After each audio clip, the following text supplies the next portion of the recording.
लोगों के लिए आयुष्मान योजना पास करी हमने। आज आयुष्मान योजना के माध्यम से दिल्ली के 6.5 लाख परिवारों को इंश्योरेंस नहीं, हेल्थ का एश्योरेंस मिला है कि 10 लाख रुपए तक का इलाज, आपको कोई भी तकलीफ आए, बीमारी आए, आपके पास में चॉइस है। दिल्ली या दिल्ली के देश भर के अन्य राज्यों में ऐसे 30,000 अस्पताल चिन्हित किए गए जिनमें आप जाकर के इलाज करा सकते हो। आपका मन है कि मुझे हैदराबाद के अस्पताल में जाके इलाज कराना है, मुझे उत्तर प्रदेश के इस अस्पताल में इलाज कराना है, वो आपके लिस्ट पे है। आप जाइए, इलाज कराइए और खर्चा 10 लाख रुपए तक का सरकार वहन करेगी। बताइए कितनी बड़ी योजना है। निश्चित कर दिया गया उन परिवारों को कि आप टेंशन मत लीजिए, आपको कम से कम इलाज के लिए रोना नहीं पड़ेगा। और इसी तरीके से इसी श्रृंखला में जो 70 साल के बुजुर्गों के लिए आदरणीय मोदी जी ने योजना दी, उसको भी हमने तुरंत प्रभाव से अपनाया। और आप मानिए कि ये जो 28 तारीख है, 28 तारीख से दिल्ली के हर 70 साल के बुजुर्ग का रजिस्ट्रेशन होना शुरू हो रहा है। चाहे अमीर हो या गरीब हो, रेडी वाला हो या BMW वाला हो, 70 साल के हर बुजुर्ग को, उसके बच्चे उसे देखभाल कर पा रहे हैं, नहीं कर पा रहे हैं, पर सरकार उसकी देखभाल करेगी। ये जो हमारी प्रतिबद्धता है उसको हमने लागू किया और दिल्ली के लोगों को स्वास्थ्य की सारी सुविधाएं मिले। नई मशीनरी, नया इंफ्रास्ट्रक्चर, नई प्लेसमेंट, इन सारे कामों को एक मुश्त होकर के दिल्ली के लिए एक अच्छा हेल्थ इंफ्रास्ट्रक्चर डेवलप करने के लिए सरकार लगातार काम कर रही है।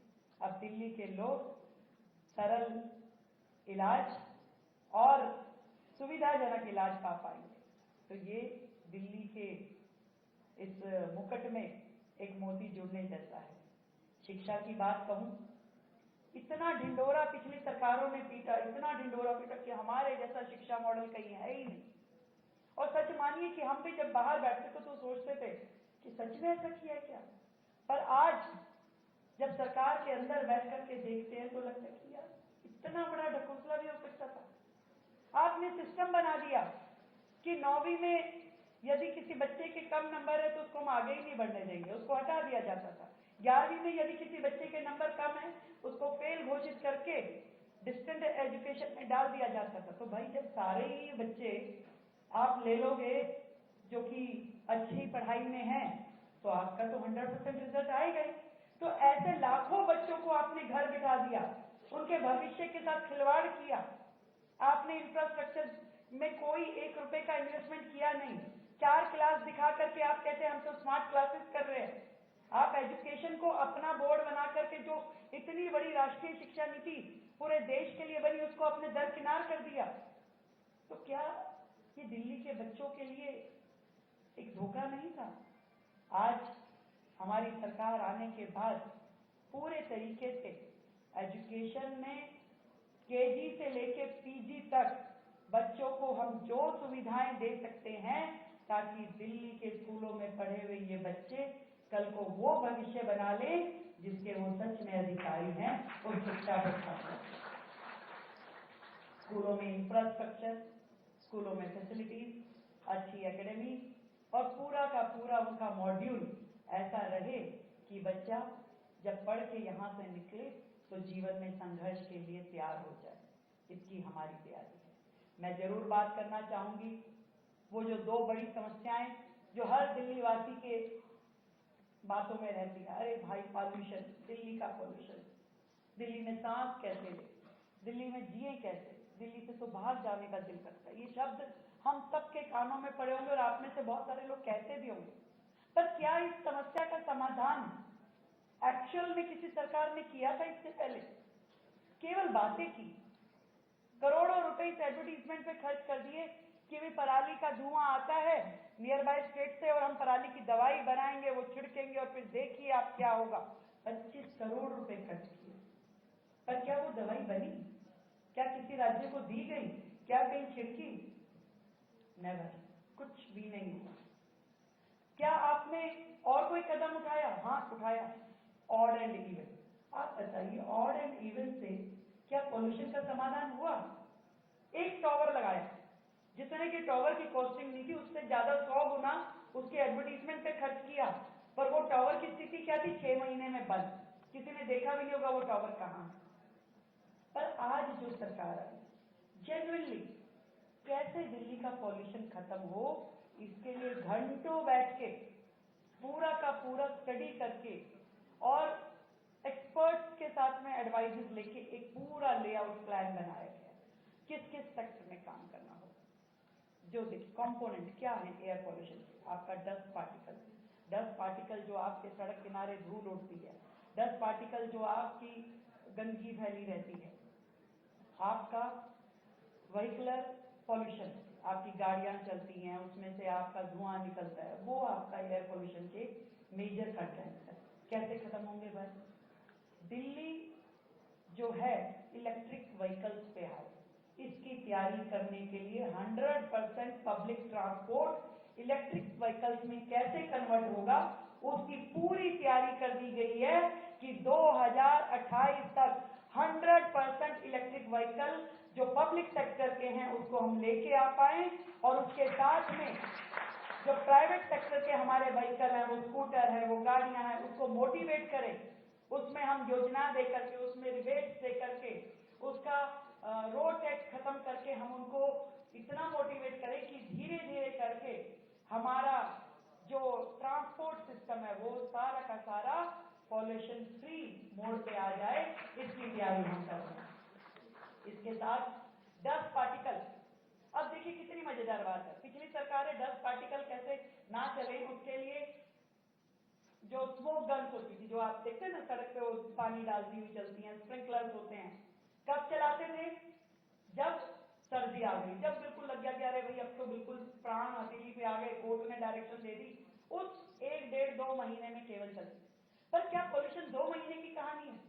ये 12 महीनों का काम है। आज गर्मी के मौसम में भी जो धूल उड़ रही है, आज भी AQI अधिक है। आज पूरे विश्व में यदि दिल्ली पॉल्यूशन के नाम पे धब्बा बन गया है कि भाई दिल्ली का पॉल्यूशन सबसे ज्यादा है, तो उसकी तैयारी, उसके लिए काम 12 महीने करने की जरूरत है, 12 महीने। और उसकी तैयारी हमने करी है कि आज जो भी मशीनरी हम चलेगी, हमने व्यवस्था बनाई कि 1000 वाटर स्प्रिंकलर दिल्ली में चलेंगे, और वो भी बारिश का मौसम छोड़ के पूरे के पूरे आपके 10 महीने 11 महीने आपको रोड पे दिखाई देंगे और काम करते हुए दिखाई देंगे। तब जाकर के ये पार्टिकल जो डस्ट पार्टिकल है सेटल डाउन होंगे। इसके अलावा जो आपके इलेक्ट्रिक पोल है, इस पे वाटर स्प्रिंकलर लगे ताकि उसके आसपास का जो पौधे लगे, जो ग्रीन एरिया, उस पे भी डस्ट ना हो। एक एक चीज पे चर्चा करते हुए, जो हाई राइज बिल्डिंग है उन पे हम मैंडेटरी करेंगे कि आप अपने स्प्रिंकलर लगाएं और हाई राइज बिल्डिंग के माध्यम से जो वायु प्रदूषण है वो कम हो। इसी तरीके से अनेकों स्टेप, हर चीज पे माइक्रो मैनेजमेंट के साथ में आपके एयर पोल्यूशन काउंट करने वाले जो टावर है उसकी डाइवर्सिटी, उसको अलग अलग जगहों पे लगाना, एक्चुअल मॉनिटरिंग करना, और एक पूरी दिल्ली के integrated command and control centre, उसकी तैयारी हो। इस तरह की तैयारियां दिल्ली सरकार कर रही है। भाई ताली बजानी तो जोर से बजाओ, धीरे से बजाओ।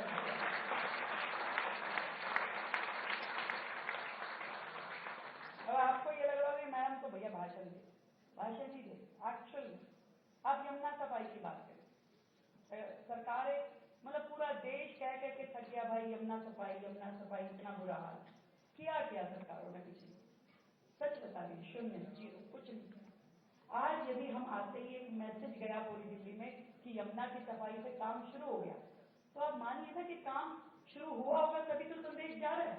आज मैं, हमारे मंत्री, हमारे विधायक हर समय आपको दिखाई देंगे, आज इस नाले की सफाई को देख रहे हैं, आज दूसरी जगह गए, आज तीसरी जगह गए, सड़कों पे नजर आएंगे। भाई आज यदि यमुना जी में 22 बड़े बड़े नाले जो नदी से भी हैवी हैं, वो अपना पूरा का पूरा गंद लेके गिरेंगे तो यमुना साफ कैसे होगी? आज उनकी सफाई करना सबसे पहला टारगेट है। उन सारे नाले जो दिल्ली में चल रहे हैं, उन सब पे बड़ी बड़ी मशीनरी लगा करके उनकी टाइम बाउंड तरीके से डीसिल्टिंग, आज इतना समय तक आपको इतने मैट्रिक टन कूड़ा निकालना है, इतने समय तक इतना निकालना है, उसको पूरा वॉच करना, उसको पूरा देखना, लगातार पिछले 2 महीने से वो काम, डेली की रिपोर्ट कि कल कितना काम हुआ, परसों कितना काम हुआ, रोजाना की रिपोर्ट ली जा रही है। और हजारों मीट्रिक टन कूड़ा अभी तक सिर्फ हमारे दिल्ली में बह रहे उन नालों से निकाला गया है। एक दिन में यमुना साफ नहीं होने वाली। मुझे एक रिपोर्टर ने पूछा, उलझ गए, आप बताइए जी, आप बताइए। मैंने कहा झूठ क्यों बोलूं भाई, झूठ नहीं बोलूंगी, मैं केजरीवाल की नहीं हूं।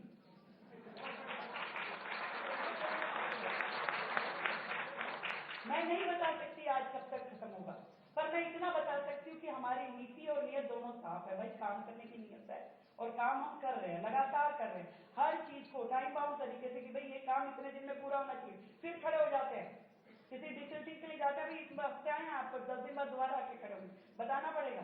तो दिखाते हैं कि देखिए मैडम ये पूरा ब्रिज है, ब्रिज के इतने बैरिकेड बने हुए, पिछली बार हमने देखा एक बैराज से पानी निकल रहा था, अगली बार देखा 3 से निकल रहा है, तो समझ में आता है कि सफाई हो रही, दिखता है भाई। आज यमुना जी में जब 2023 में बाढ़ आई और दिल्ली पानी में डूब गई, वो कितना शर्मनाक विषय था। क्यों? क्योंकि कभी नालों की सफाई हुई नहीं थी। आज ऐसे दिखने में हमें लगता होगा यार क्या विषय है ये नालों की सफाई, पर बहुत बड़ा विषय है। आपके घर की सीवर से लेकर के और यमुना जी की सफाई तक ये सारा जुड़ा हुआ है। और आज हमने उसमें 9,000 करोड़ की बजटिंग करी और उसपे सारा काम शुरू किया। लेटेस्ट टेक्नोलॉजी, मशीनरी, इक्विपमेंट, हर चीज को हायर करके उन नालों पे, उन नालियों पे, उन ड्रेन पे सफाई शुरू कराई गई। और उससे भी ज्यादा यमुना जी की सफाई का पूरा लेआउट प्लान बना करके काम शुरू हुआ। कूड़े के पहाड़ अगला विषय जो दिल्ली का कंसर्न रहता है। भाई इतने बड़े बड़े काम बातों में खत्म हो गए क्या? एमसीडी के चुनाव से पहले कहती थी सरकार, केजरीवाल जी आप मुझे दे दीजिए, मैं 1 साल में एक गया, 1 साल भी गया, दूसरा भी गया, अब वही खुद ही चले गए। किसने चिंता की थी कूड़े के पहाड़ खत्म होंगे भाई? आज हम चिंता कर रहे हैं। मैंने एमसीडी के सारे अधिकारियों को बुला के, भाई जो भी तुम्हें पैसा चाहिए दिल्ली सरकार देगी, हम आपके हक का 1 रुपया भी रखेंगे, फालतू देंगे, पर आप अपने अधिकारियों को सड़कों पे दौड़ाएं, काम कराएं। एक्शन से ऊपर का एक भी अधिकारी बैठा हुआ दिखना नहीं चाहिए। वो जाए फील्ड में, कम से कम दिन में 1 घंटा जरूर सड़कों पे राउंड करके आए और रोजाना की रिपोर्ट हमें पेश करे। कहां गया था, क्या काम किया, कितनी सफाई हुई, ये चीजें करनी कितनी आवश्यक है। आज ये पहाड़ तब खत्म होंगे कि धीरे धीरे ये कूड़ा खत्म होना शुरू हो। और मैं बताऊं कि जो उसने वेस्ट टू एनर्जी प्लांट है जिसमें कूड़ा समाप्त होता है, बिजली बनती है, वो किसके द्वारा लगाई? केंद्र सरकार ने दिल्ली में लगाई। इनकी सरकारों ने कोई प्रयास नहीं किया। और आज हमने 2 और नए वेस्ट टू एनर्जी प्लांट लगाने का पूरा तैयारी कर दी है, ताकि ये वेस्ट टू एनर्जी, आज कूड़ा जितना क्रिएट हो रहा है, आपका 10,000 मेट्रिक टन कूड़ा अगर क्रिएट हो रहा है, खत्म उसमें से आप 6,000 मेट्रिक टन कर पा रहे हो, तो 4,000 तो स्टैंड बाय। वो रोजाना 4,000 जब स्टैंड बाय हो तो कूड़े का पहाड़ तो क्रिएट हो गई। तो उसको खत्म करने के लिए वेस्ट टू एनर्जी प्लांट चाहिए भाई। इन सारे कामों को करने के लिए 2 चीजों की आवश्यकता है, नीति और नियत। बोलने को तो मैं बहुत देर बोल चुकी हूँ, 60 दिन की वर्किंग में इतना डीप स्टडी करके एक एक काम की हमने चिंता की है कि आप 2 घंटे यहीं बैठिए, विनय जी कहेंगे भाई मुझे भी जाना और तुम्हें भी आगे कार्यक्रम में जाना। मिलते रहेंगे, बातचीत करते रहेंगे, क्योंकि दिल्ली को मैं चाहती हूँ वो सब मिले जिसका दिल्ली का अधिकार बनता है। दिल्ली का दिल लगना चाहिए शहर में। एक रिपोर्टर ने मुझसे पूछा कि दिल्ली को आप कैसा बनाना चाहती है, लंदन, पेरिस, क्या बनाना चाहती है? मैं कहा मैं दिल्ली को दिल्ली बनाना चाहती हूँ। वो दिल्ली जिसमें यहाँ रहने वालों का दिल लगे। ये वरनाओं की भाग जाओ, यहाँ चलो वहां चलो, दिल्ली में दिल लगे। दिल्ली में वो काम होने चाहिए जिसका राइट बनता है, जो यहाँ के अच्छी एजुकेशन, अच्छी हेल्थ, अच्छा इंफ्रास्ट्रक्चर, साफ सुथरी दिल्ली जहाँ सांस ले सके, ऐसी दिल्ली। अब मैंने एक विनय जी ड्राइव शुरू किया, मैं खुद ही उखाड़ने लगी पोस्टर। मैंने देखा यार बड़े गंदे लग रहे हैं मेट्रो पिलर में। अब हम नेता लोग हैं, पहले एक समय में हम भी लगाते थे, फिर मैंने माफी मांगी सबसे पहले तो। मैं कभी सॉरी, कभी हमने भी लगाए थे, पर मैंने जब आज इस पोजीशन पे आके खड़ी होती तो मुझे लगता है ये तो बहुत गलत हुआ। तो तब से मैंने, मेरे साथियों ने, हम सब ने निर्णय लिया कि ना हम लगाएंगे, ना हम किसी को अलाउ करेंगे। कोई वॉल राइटिंग, कोई पोस्टर चिपकाने का काम दिल्ली में ना हो। दिल्ली की दीवारें, दिल्ली की सड़कें साफ सुथरी दिखे, लोगों को अच्छा लगे।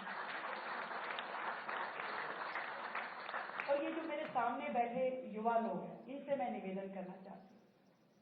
अभी पुलवामा की, पहलगांव की घटना का जिक्र यहां हो रहा था।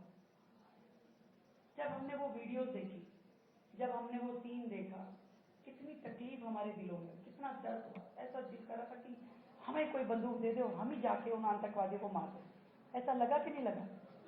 मैं शर्त लगा के कह सकती हूँ कि इस हॉल में बैठा हुआ हर व्यक्ति अपने मन में यही भाव ले रहा होगा कि मुझे मौका मिले तो मैं ही जाके मारा हूं, मुझे एक मौका मिल जाए। पर मैं बताऊं, नहीं मिलेगा। ना दूसरे को गोली मारने का मौका मिलेगा, ना अपने सीने पे गोली खाने का मौका मिलेगा। देशभक्ति दिखाने के लिए मरने का एक भी मौका हम में से किसी को मिलने वाला नहीं है। एक ही चीज मिल सकती है, देश के लिए जीने का मौका।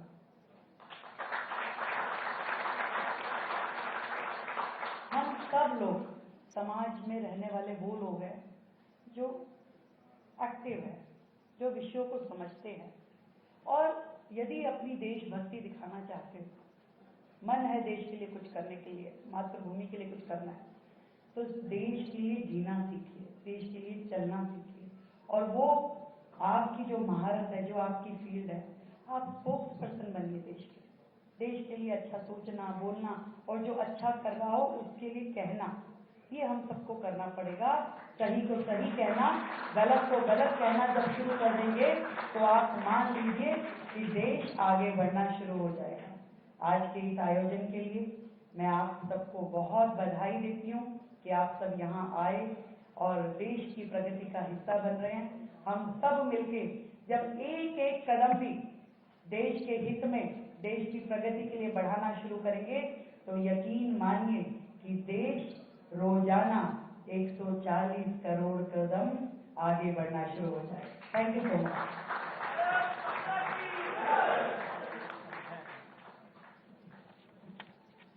आज सोशल मीडिया पे अभी एक ट्विटर है, उस पर नंबर 2 पे अपना कार्यक्रम ट्रेंडिंग कर रहा है। अगले वक्ता के रूप में हमारे साथ श्री वीरेंद्र सचदेवा जी, दिल्ली प्रदेश अध्यक्ष जी को आमंत्रित करना चाहते हैं।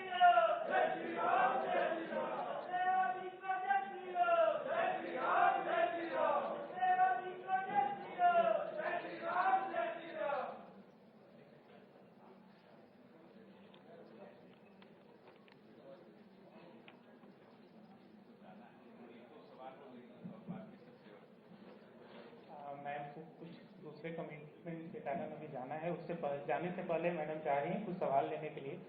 विकास पांडे जी ने कुछ सवाल कलेक्ट किए हैं आज के जितने भी डेलीगेट्स हैं उनके से, तो विकास पांडे जी से मैं रिक्वेस्ट करूंगा कि कुछ सवाल मैडम के समक्ष रखें।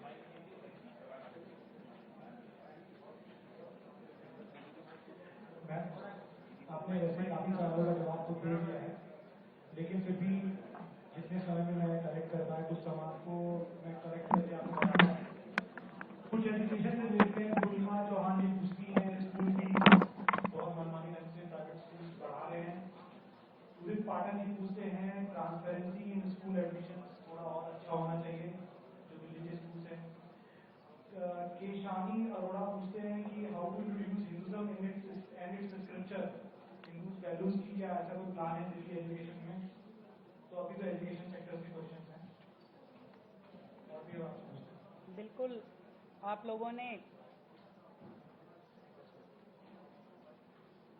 ने एजुकेशन के लिए सवाल पूछा। सही कह रहे हैं आप कि यहाँ अभी तक की जो व्यवस्थाएं थी, कोई बहुत ही स्ट्रॉन्ग नियम स्कूलों के लिए नहीं था। स्कूल हर साल अपनी फीस बढ़ाने की प्रक्रिया को लगातार चालू रखे हुए हैं।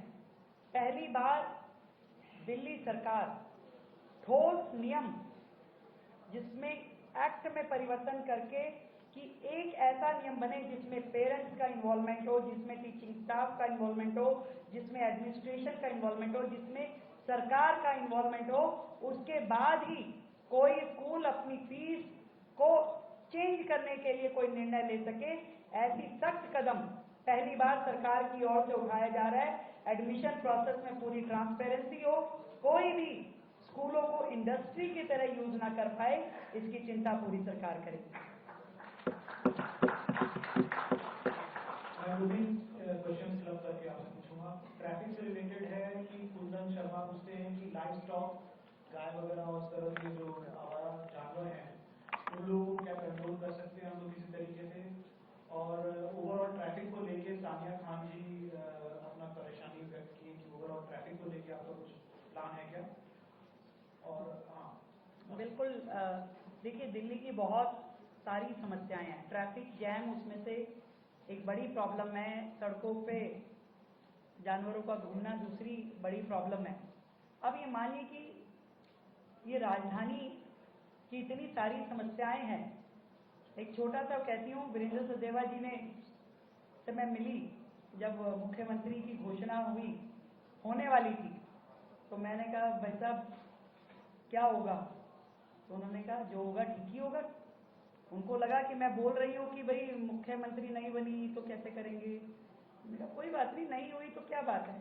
मैं कहा नहीं, प्रॉब्लम ये नहीं है कि नहीं बनी तो क्या होगा, मैं कहा बन गई तो क्या होगा। इतने सारे काम दिल्ली में है, इतनी सारी समस्याएं, मैं कैसे करूंगी। तो ये बनने के बाद भी प्रश्न था कि भाई इतनी सारी समस्याएं, पर ट्रैफिक जैम क्या कारण होते हैं, क्या निवारण है, इस पे जब डीप स्टडी करके ध्यान में आया, पहली बात जब सड़कें आपकी खराब हैं, गड्ढे हैं, उसमें बीच बीच में हडल्स हैं जिसकी और कोई ध्यान नहीं दे रहा, उसका वर्किंग हमने शुरू किया। सड़कों पे हडल, ट्रैफिक कंजेशन के कारण किस पॉइंट पे क्या है, ऐसी पूरी सूची बनाई गई। आप मानिए विनय जी, हमने पूरी दिल्ली के 450 पॉइंट निकाले और लगातार हर 15-20 दिन में उसकी मीटिंग करते हैं। उसमें हर विभाग के लोग, दिल्ली की एक प्रॉब्लम और भी है ना, दिल्ली में मल्टीपल एजेंसी है, कोई एरिया एनडीएमसी में है, कोई आपका डीडीए में है, कोई डीएसआईडीसी में है, कोई कंट्रोलमेंट बोर्ड है, कहीं पे एनसीडी का राज है, कहीं पे पीडब्ल्यूडी है। हमने सारी एजेंसीज को एक प्लेटफॉर्म पे बिठा के वो 450 पॉइंट उनके समक्ष रखे कि अब अपने अपने पॉइंट उठाइए और आपको विद इन 1 मंथ इस सारे की सारी हडल्स को हटा के पर पॉइंट आपको रिपोर्ट देनी है। कहीं वाटर लॉगिंग की प्रॉब्लम है, बारिशों में क्या है, दिल्ली के लोग तो बारिश कभी एंजॉय करते नहीं, क्योंकि बारिश आते ही वाटर लॉगिंग होते ही ट्रैफिक कंजेशन। हमने जितने ट्रैफिक इसके वाटर लॉगिंग के पॉइंट थे, मतलब सिर्फ पीडब्ल्यूडी के 385 पॉइंट थे, उन 385 पॉइंट पे हर पॉइंट का एक नोडल ऑफिसर बनाया कि भाई कल को अगर यहाँ पे पानी भरा तो तुम्हारी नौकरी जाएगी। क्यों, जिम्मेवारी तो तय हो कि ये पॉइंट पे पानी भर रहा है, किसकी जिम्मेवारी है। जेई कहेगा एई की, एई कहेगा एक्शन की, एक्शन कहेगा मेरा क्या मतलब, मेरी थी ही नहीं है, तो डीडीए की, डीडीए कहेगी एमसीडी की है। हमने हर एजेंसी को बिठा के उसके कनेक्टेड पॉइंट दे दिए कि भाई यहाँ वाटर लॉगिंग होती है तो किसकी जिम्मेदारी होगी, यहाँ पे यदि ट्रैफिक कंजेशन होता है या गड्ढा नहीं भरा गया तो किसकी जिम्मेदारी होगी। तो जिम्मेदारी तय करके अब उसका निवारण का जो कार्यक्रम चल रहा है, मुझे लगता है कि उससे दिल्ली के ट्रैफिक जैम में काफी सुविधा मिलेगी।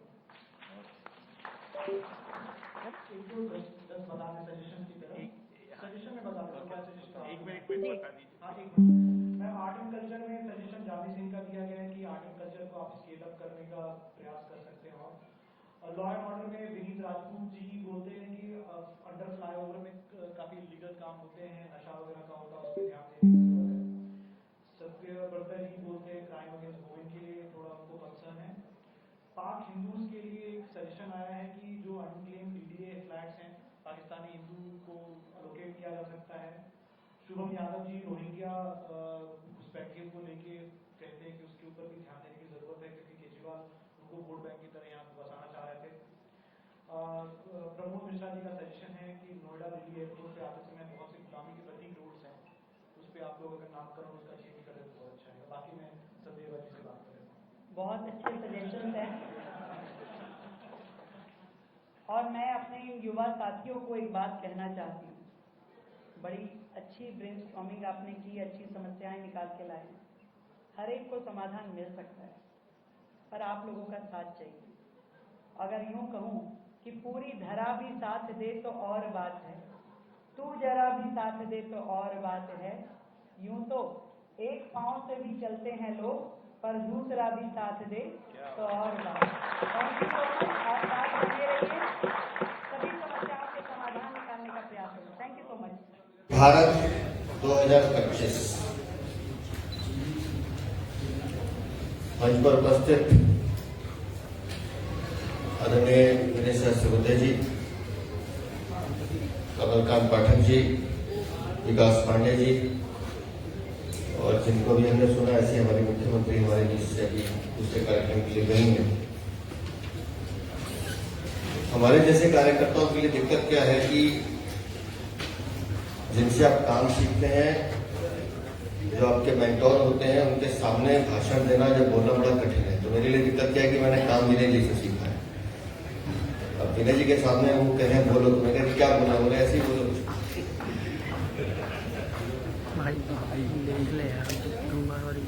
सबसे ज्यादा संतोष भाई हंस रहे हैं।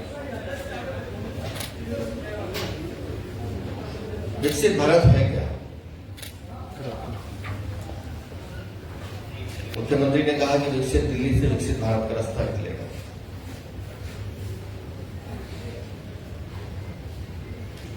तो दिल्ली की मुख्यमंत्री है, उनका कहना ठीक है, लेकिन पिछले लगभग 11 सालों से जो मुझे लगता है जो प्रक्रिया विकसित भारत बनने की प्रारंभ हुई है, उसमें दिल्ली हो या यूपी हो या महाराष्ट्र हो, अरुणाचल हो या सिक्किम हो या कन्याकुमारी, तमिलनाडु, कुछ भी हो, ये सब के सब जब तक एक सूत्र में नहीं बनेंगे तब तक विकसित भारत नहीं बनेगा। पर उनको एक सूत्र में बांधने का काम 140 करोड़ की जनता के मन की आकांक्षाओं को पूरा करने का काम माननीय प्रधानमंत्री जी कर रहे हैं। इसलिए मुझे लगता है विकसित भारत बन सकता है। विकसित भारत हम सपना नहीं कह सकते, लेकिन मेरा मानना ये एक संकल्प है, और इस संकल्प की पूर्ति तब होगी जब ये 140 करोड़ लोग, जिसमें हम लोग भी शामिल हैं, हम अपना दायित्व समझें। विकास मुझे बता रहे थे कि बहुत सारे यूथ यहाँ बैठे हैं, और अभी विकसित भारत डायलॉग ये है नाम, ये ट्रेंड कर रहे हैं विश्व में बताया विकास। हम सब अधिकार की बात करते हैं, लेकिन अपने दायित्व और अपने कर्तव्य की बात है। जिस दिन ये 140 करोड़ लोग अपने कर्तव्यों और अपने दायित्व की बात करने लगेंगे, उस दिन मेरा भारत विकसित भारत बन जाएगा।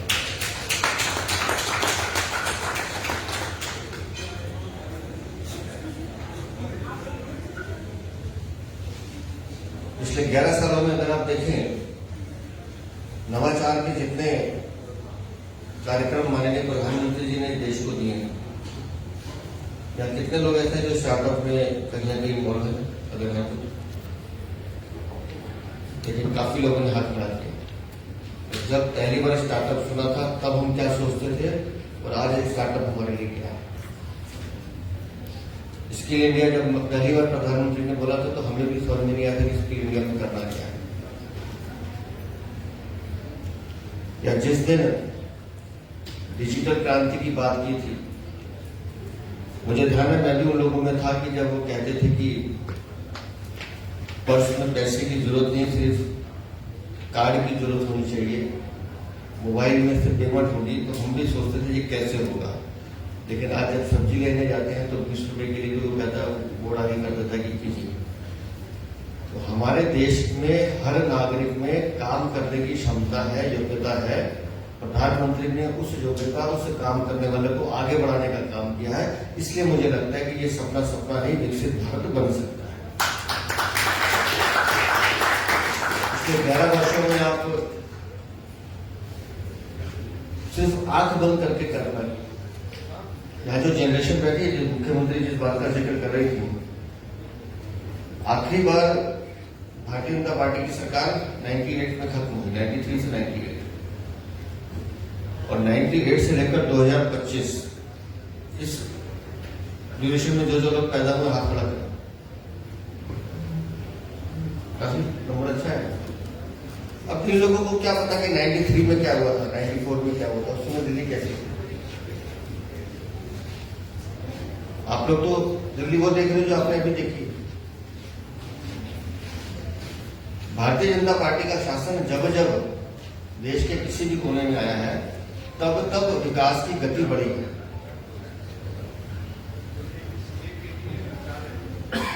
आप लोगों को जानकर हैरानी होगी, लेकिन 93 से 98 के बीच में दिल्ली में पहली बार मेट्रो का शिलान्यास माननीय अटल बिहारी वाजपेयी और मदन लाल खुराना ने किया।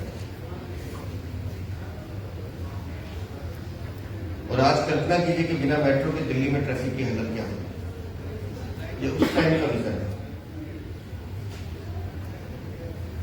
आज हम मोनो रेल देख रहे हैं, रैपिड रेल देख रहे हैं, दुनिया भर की चीजें माननीय प्रधानमंत्री जी ला रहे हैं। पिछले 11 सालों में जितना परिवर्तन इस पूरे हिंदुस्तान में आया है, मैंने जब हम स्टडी करते हैं चीजों को, मैं भी पॉलिटिकल साइंस का स्टूडेंट हूँ, पिछले 70-75 सालों में इतना परिवर्तन नहीं आया देश में जितना इन 11 सालों में आया। इसके पीछे का कारण ये है कि हम आज की सरकार को पता है कि अगर हमें 2047 का भारत चाहिए तो 2047 के भारत की चुनौतियां क्या होगी, उसका निवारण आज करने की कोशिश की जाए। इधर हो जाए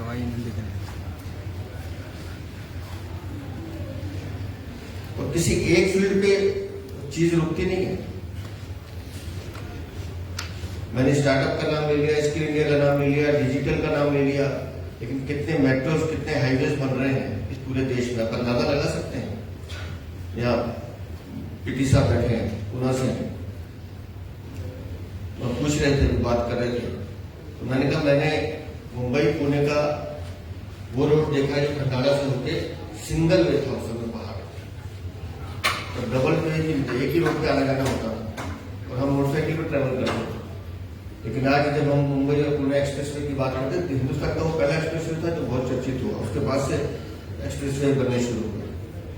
लेकिन आप लोगों को अंदाजा नहीं है कि उस समय का जो एक्सपीरियंस जिसने महसूस किया होगा, उसके लिए एक्सप्रेस वे बहुत बड़ी चीज है।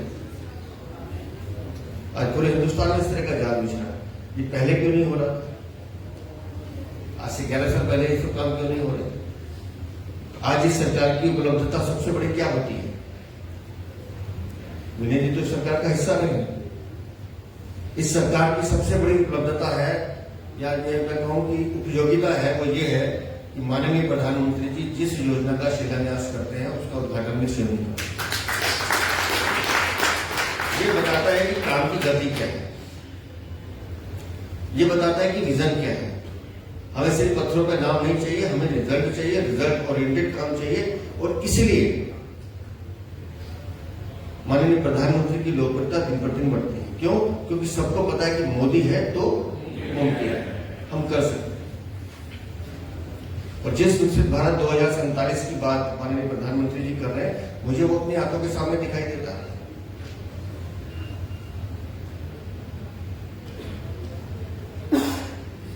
मुझे वो चीजें दिखाई देती हैं।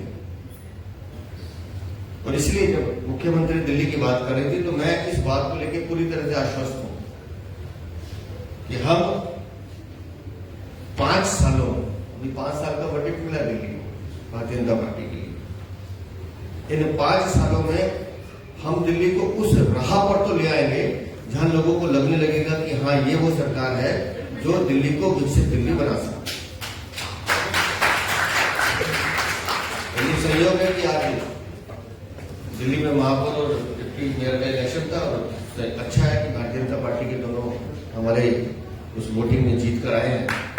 तो हम कुछ चैनल वाले पूछे कि ये क्या कहेंगे ट्रिपल इंजन की सरकार? मैंने कहा कहना नहीं, अब करके दिखाना होगा, क्योंकि अब हमारे पास कोई बहाना नहीं है। नगर निगम भी हमारी है, दिल्ली की सरकार भी हमारी है, केंद्र की सरकार भी हमारी है, तो अब तो करके दिखाना पड़ेगा। अब बातें बनाने से बात नहीं चलेगी।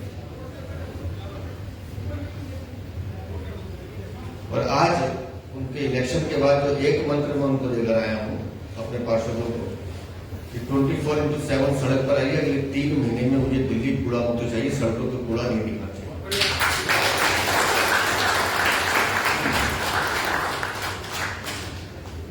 थोड़ी ताकत लगाएंगे, कुछ कमियां भी रहेंगी, लेकिन यकीन मानिए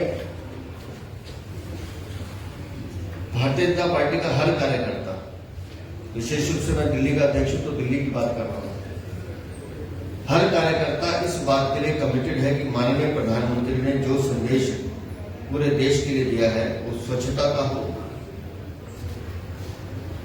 वो विकास का हो, सबको साथ लेके चलने का हो, उसको अक्षरशः दिल्ली के हम कार्यकर्ता पूरा करेंगे। और विकसित भारत की जिस कल्पना को आप सब भी अपने, मैं भी जो क्वेश्चन रहे मैं बैठूंगा थोड़ी देर सुनूंगा, इसमें कई सुझाव अच्छे भी हैं, लेकिन हर काम को करने के लिए संकल्प होना बहुत जरूरी है।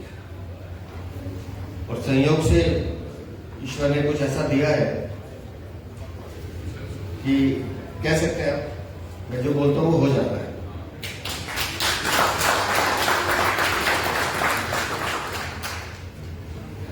और मुझे विश्वास है इस बात पर, भारतीय जनता पार्टी का कार्यकर्ता बहुत मेहनती है